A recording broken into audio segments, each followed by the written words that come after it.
জগন্নাথপুৰী ৰথযাত্ৰা কিয় বিশেষ? জগন্নাথপুৰী ৰথখন বা ৰথৰ পবিত্ৰ ৰছীডাল সকলোৱে এবাৰ হ'লেও চুই চাবলৈ হাবিয়াস কিয় কৰে? আজি আপোনালোকক জনাম ৰথযাত্ৰাৰ আঁৰত থকা বিশেষ শক্তিৰ বিষয়ে।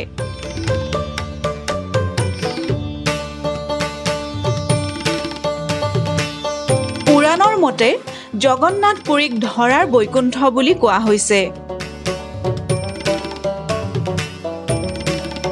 এয়া একমাত্ৰ উৎসৱ য'ত ভক্ত মন্দিৰলৈ নাযায়, কিন্তু ভগৱান মন্দিৰৰ পৰা ওলাই আহে ভক্তসকলক আশীৰ্বাদ দিবলৈ।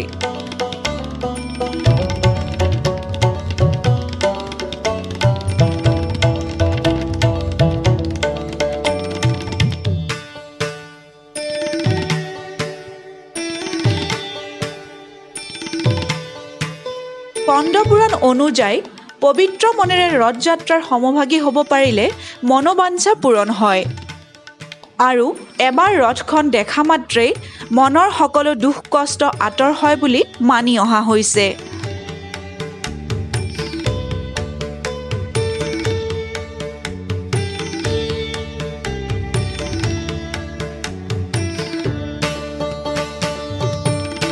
ৰথখন বা ৰথত লাগি থকা পবিত্ৰ ৰছীডাল চুব পাৰিলে 100খন যজ্ঞ কৰাৰ সমান আশীৰ্বাদ পাব পাৰি। সেয়েহে এই ৰথযাত্ৰাত ভাগ ল'বলৈ দেশ বিদেশৰ পৰা অসংখ্য লোক আহি উপস্থিত হয়। জয় শ্ৰী জগন্নাথ।